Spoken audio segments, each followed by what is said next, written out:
حالانکہ مولانا آزاد اور پنڈت جواہر لال نہرو جیسی اور یہ بہت سی ایسی شخصیتیں موجود تھیں کہ جو مسلمانوں کو ڈھارس دے رہی تھی، لیکن مسلمان بے حد گھبرایا ہوا تھا۔ اس وقت کانگریس نے ایک مسلمانوں کو یہ بتایا کہ تمہارے اگر بھلا ہو سکتا ہے تو کانگریس کے ساتھ آنے کا ہو سکتا ہے۔ کسی حد تک کہ کانگریس کا اس وقت وہ دعویٰ جو تھا وہ ٹھیک بھی تھا اور مسلمان کانگریس کی طرف کھینچا۔ لیکن تھوڑے دنوں کے بعد کانگریس کو مسلمان کو ایک نا امیدی ہونے لگی، کیونکہ پریزیڈنٹ وغیرہ تو ضرور ہوئے، مسلم پریزیڈنٹ ہوئے، سب کچھ ہوا، ایئر فورس کے commandant, chief of the staff ہوئے، لیکن جو اصل چیز یہ ہے کہ جب تک کہ کامن مین جو مڈل کلاس ہے اور جو ان امپلائڈ یوتھ ہے اور جو سروسز وغیرہ میں اگر ریپرزنٹیشن نہیں ہوتا تو وہ کمیونٹی خوشحال نہیں کہی جا سکتی ہے۔ اور اس کا جو پاکستان بننے کے بعد جو ریشیو جو تھا وہ سروسز میں مسلمانوں کا بہت کم ہو گیا، اور چاہے وہ فورسز میں ہو، آرمڈ فورسز میں ہو، چاہے وہ پولیس میں ہو، چاہے سول سروسز میں ہو۔ تو یہ ایک دم سے اتنا سیٹ بیک ہوا، کیونکہ بہت کافی حصہ جو تھا، بہت کافی لوگ چھوڑ کے چلے گئے تھے، اور یہاں پر نیا ریکروٹمنٹ ہوا جو ہونا ضروری تھا۔ تو اس طرح سے ایک مسلمان جو تھا وہ ایک اس کامپلیکس میں آ گیا کہ جیسے اس کے ساتھ سیکنڈ ریٹ سٹیزن کا برتاؤ ہوگا، اور اس کی وجہ سے اس نے ایک لفظ کہا جائے کہ ہمت ہار سا گیا، اور ایک کمپٹیشنز میں اور تمام سب چیزوں میں اس نے، آپ دیکھیے مسلمانوں کی حصہ لینے کی تعداد ایک دم سے کم ہو گئی۔ یہ ایک بہت بڑی ٹریجڈی تھی، اور سائیکولوجیکلی یہ بات ہونا، یہ کہا جائے کہ نہ ہوتی ضرور ہونا، مطلب ہونا ضروری بھی تھا، لیکن اس کے بعد ایک اور چینج یہ آیا کہ مسلمانوں میں یہ احساس پیدا ہوا کہ گورنمنٹ کوئی بھی ہو، وہ ان کی ایگزسٹنس کو یا ان کو اس سین سے ہٹا نہیں سکتے۔ یہ جو طبقہ 1947 کے بعد پیدا ہوا نوجوانوں کا، اس نے یہ محسوس کیا کہ یہ ہمارا ملک ہے، اس میں ہمارا برابر کا حصہ ہے، اور ہمیں برابر کی چیزیں ملنا چاہیے۔ جہاں نہیں ملی اس سے نا امیدی ہوئی۔ آج بھی مجھے افسوس کے ساتھ کہنا پڑتا ہے کہ پولیٹیکل پارٹیز جو ہیں وہ مسلمانوں کو اتنا ریپرزنٹیشن نہیں دے رہی ہیں جتنا ان کو دینا چاہیے تھا، کیونکہ یہ کہنا کہ ان کی تعداد کے حساب سے ہم دے رہے ہیں، تو بہت سی کمیونٹیز ایسی ہیں جن کی تعداد بہت کم ہے لیکن ان کو ریپرزنٹیشن دیا جاتا ہے۔ تو اگر پولیٹیکلی ان کو دیا جاتا، جیسا کہ سچر کمیشن نے ایک بہت ہی صحیح بات کہی ہے اور بہت سچائی کو سامنے لا کے رکھ دیا ہے۔ یہ بدقسمتی کی بات ہے کہ سچر کمیشن کو کانگریس کی گورنمنٹ تھی، اس وقت اس کو انفورس کرنا چاہیے تھا، لیکن سچر کمیشن کے ریکمنڈیشنز کو نہیں امپلیمنٹ کیا گیا، اور مسلمانوں کی تعلیمی حالت جو ہے، مسلمانوں کا سروسز میں ریپرزنٹیشن جو ہے، اور جو آپ کے ہاؤز اس کے اندر ودھان سبھا ہو چاہے پارلیمنٹ جو ہے، وہ بہت ہی کم ہے۔ یہ بات بڑی تشویشناک بھی ہے، کیونکہ اگر آبادی کا اتنا بڑا حصہ، چاہے آپ 20% کہہ لیجئے، لیکن اگر 20% بھی آبادی کا حصہ جو ہے وہ محروم ہوتا ہے، تو میں نہیں سمجھتا کہ ملک جو ہے وہ پوری طرح سے آگے بڑھ رہا ہے۔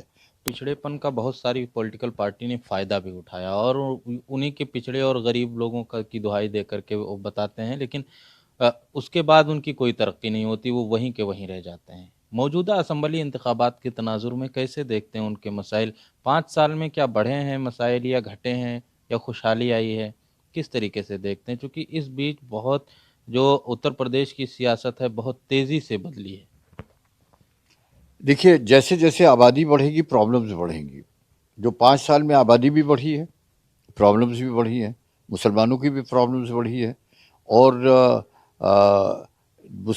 مذہب کے نام پر جو ہے وہ پولرائزیشن بھی ہوا ہے، وہ بھی میں سمجھتا ہوں ڈیموکریسی میں مناسب نہیں ہے، کیونکہ ایشوز کے اوپر، پولیٹیکل لائنز کے اوپر اگر پولرائز ہے، پولرائزیشن صرف دو کا ہو سکتا ہے، غریب یا امیر، ہیوز یا ہیوز ناٹ، لیکن یہ پولرائزیشن اگر کاسٹ اور ریلیجن پہ ہوتا ہے تو وہ چیز ڈیموکریسی کے لیے ٹھیک نہیں ہے۔ یہ تمام چیزیں ہیں، اس کے باوجود بھی مسلمان پیچھے ہے۔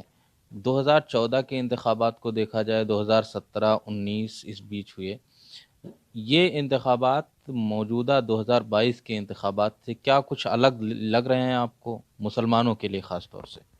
دیکھیے پچھلے انتخابات میں جو تھی وہ جو اور پولیٹیشل پارٹیز تھی ان کا بھی اپنا رول تھا، لیکن خاص کر کے کانگریس کا بھی اپنا رول تھا، یوں کہنا چاہیے۔ لیکن اب کانگریس کے اندر کانگریس جو ہے وہ آپ جانتے ہیں کہ اس کی پوزیشن کیا ہے، چونکہ میرے لیے مناسب نہیں ہے کہ میں اس کے اوپر کمنٹ کروں، لیکن اس وقت جو ہے وہ مسلمان جو ہے وہ برابر میں نے دورہ کیا ہے، ایک نوجوان جو ہے وہ اس بات کو سوچ رہے ہیں کہ اگر ہم بی جے پی کے ساتھ جائیں تو کوئی حرج نہیں ہے، کیونکہ اگر ہم اس کے اندر ہوں گے تو ڈیسیشن میکنگ میں ہر چیز میں ہمارا حصہ رہے گا، and I think that's a very good thing کہ مسلمان جو ہے، کیونکہ ابھی تک کے بی جے پی کا ہوا دیہی کے مسلمان کو بی جے پی سے الگ کیا گیا۔ لیکن جب بی جے پی کے لیڈر بیان دیتے ہیں 80 ورسز 20 کی لڑائی ہے، یا اس طریقے سے جنہ پاکستان، طالبانی، غزوہ ہند، شریعہ، یہ تمام چیزیں جب آتی ہیں، آپ کو نہیں لگتا کہ ایک خاص مذہب کے ماننے والوں کو ٹارگٹ کیا جا رہا ہے بی جے پی کے نیتاؤں کے ذریعے؟ دیکھیے جو انڈیویجول بیان ہوتے ہیں ان کے بارے میں نہیں کہہ سکتا، لیکن جہاں تک کہ جو ٹاپ لیڈرشپ ہے یا پرائم منسٹر کا سوال ہے، جیسے ان کا پہلے ہی نعرہ یہ ہے کہ سب کا وکاس، سب کا ساتھ اور سب کا وشواس، یعنی وہ سب کو ساتھ لے کے چلنا چاہتے ہیں۔ یہ جو لوگ نعرہ دے رہے ہیں، میں نہیں سمجھتا کہ وہ کوئی عقل مندی کی بات کر رہے ہیں۔ نہ یہاں 80 اور 20 کی لڑائی ہے، یہاں ملک میں غریبی کی لڑائی ہے، بے روزگاری کی لڑائی ہے، جہالت کی لڑائی ہے، اور اس لڑائی کی طرف بیماری کی لڑائی ہے۔ ان لڑائیوں کی طرف ہمیں توجہ دینا چاہیے۔ آپ کہہ رہے ہیں سب کا ساتھ، سب کا وکاس، سب کا وشواس کی لائن پہ بی جے پی چل رہی ہے، پھر اتر پردیش ایک اتنا بڑا صوبہ ہے اور یہاں 403 اسمبلی نشستیں ہیں، ان میں سے ایک بھی نشست پہ بی جے پی نے کسی مسلمان کو ٹکٹ نہیں دیا، اس میں سب کا ساتھ کیسے آپ مانتے ہیں؟ اب دیکھیے یہ ان کی پارٹی کی پالیسی ہے، اور انہوں نے نہیں دیا ٹکٹ، یا کسی نے بہت سی پارٹیوں نے بہت کم ٹکٹ دیے ہیں، جو اپنے کو سیکولر کہتی ہیں وہ بہت ہی کم پارٹی ٹکٹ دیے ہیں جتنے دیا کرتے تھے، یا لیکن بی ایس پی نے جب ٹکٹ دیے مسلمانوں کو، تو کل یوگی آدتیہ ناتھ نے کہا کہ مسلم لیگ جیسی پارٹی لگ رہی ہے۔ نہیں دیکھیے اب انہوں نے مسلم لیگ جیسی پارٹی کہا، یہ کیا کہا یہ مجھے نہیں معلوم، لیکن بی ایس پی نے ٹکٹ زیادہ دیے ہیں، اور اس کا فائدہ بھی ہو نقصان بھی ہے۔ میں سمجھتا ہوں کہ کہیں کہیں پر اس کا نقصان بھی ہے، کیونکہ اگر آپ ایک ہی کمیونٹی کے اس جگہ پر جہاں پر کوئی کمیونٹی کا آپ کا لڑ رہا ہے، اس جگہ پر آپ اپنی اسی کمیونٹی کا دیتے ہیں، تو اس کا مطلب اس کو ڈیمیج کر رہے ہیں۔ تو بی ایس پی نے جو ٹکٹ دیے ہیں وہ ایک اچھی بات ہے، اتنے ٹکٹ دیے ہیں، لیکن ساتھ ہی ساتھ جس طرح سے دیے گئے ہیں، جہاں جہاں پر دیے گئے ہیں، وہاں کہیں پہ مسلم جو کنٹیسٹنٹس ہیں ان کو نقصان بھی پہنچ سکتا ہے۔ آپ کو نہیں لگتا کہ جو بی جے پی پہ ایک زمانے سے داغ ہے یا دھبا ہے کہ مسلمانوں کو نظر انداز کرتی ہے یہ پارٹی، نہ ٹکٹ دیتی ہے، نہ ان کا ریپرزنٹیشن ہوتا ہے، نہ ان کے مسائل پہ بات کرتی ہے، حالانکہ یہ بھی دعویٰ ہے کہ ہم نے سب کے لیے کام کیا ہے، پھر کیوں نہیں یہ پارٹی سمجھا پا رہی مسلمانوں کو؟ دیکھیے میں نے بتایا کہ بہت دنوں تک کہ یہ ایک سائیکالوجی بنائی گئی کہ بی جے پی جو ہے مسلمانوں کی دشمن ہے۔ ابھی میں آپ سے پرائم منسٹر آواس کی بات کر رہا تھا، اور یہ تمام سب جو ڈیولپمنٹ کے کام ہیں، میں محمود آباد میں جو ہمارا گھر ہے اسی کے آس پاس جو ہیں وہ بستی، جو ہمارے محلے کے آس پاس مسلمان رہتے ہیں، جتنے مسلمانوں کے کچے مکان تھے اور جو غریب مطلب بلو پاورٹی لائنز تھے، ان کے سب کے پکے بن گئے۔ ان کا کہیں کے اوپر یہ نہیں ہوا کہ یہ مسلمان ہے اس وجہ سے اس کو مکان نہ دیا جائے۔ یہ سائیکولوجی کیوں بریچ نہیں کر پا رہی ہے بی جے پی؟ نہیں، پہلے تو یہ کہ اتنی دنوں سے یہ چلی آئی کہ مسلمانوں کو ایک پولیٹیکل پارٹی کے قریب لانا تھا، اس وجہ سے یہ کیا گیا، تو رفتہ رفتہ دور ہوگی۔ اب ہم لوگ سب بی جے پی میں ہیں، تھوڑے دنوں کے بعد دور کریں گے اسے، یہ تو ہے نہیں کہ یہی رہے حالت۔ اب کانگریس میں بہت زمانے تک رہے اور کانگریس کو بہت غور سے دیکھا، کانگریس سے کیسے آپ کی سفر شروع ہوئی تھی؟ اب کانگریس کا سفر جو تھا، مجھے اندرا جی لائی تھی، 19 نومبر 1966 میں. تو اندرا جی لائی تھی. اندرا جی کے بعد مطلب یہ کہ راجیو جی آئے. پھر چیزیں ایسی ہوئی کہ جو میں نہیں ایڈجسٹ کر سکا وہاں پر، کیونکہ حالات دوسرے تھے. اور کانگریس میں زیادہ تر ان کی پوچھ ہونے لگی کہ جو ان کو کہ جو پہلے کانگریس کو گالیاں دیتے تھے اور باہر رہتے تھے، باہر رہے. اس کے بعد انہوں نے جو وہاں کے ورکرز تھے جنہوں نے ساری زندگی اپنی وہاں سرو کی، اس کے بعد ان کی بات کو کوئی خاص توجہ اس پر نہیں دی گئی. تو سوچا کہ یہ وہ اردو کا شعر ہے کہ ہم با وفا تھے اس لیے نظروں سے گر گئے، شاید تلاش انہیں کسی بے وفا کی تھی. سر آخری سوال یہ ہے کہ اسد الدین اویسی اتر پردیش میں ان کی انٹری ہوئی، وہ مسلسل انتخابی جلسے کر رہے ہیں، اپنے ایک کینڈیڈیٹ کو بھی میدان میں اتارے ہیں. کیا آپ کو لگتا ہے کہ اتر پردیش کی سیاست اور یہاں کے عوام کیا اسد الدین اویسی کو کس طریقے سے لیتی ہے؟ کیا ہے؟ دیکھیے، ابھی آپ نے ایک بات کہی تھی کہ مذہب کے نام پہ پولرائزیشن.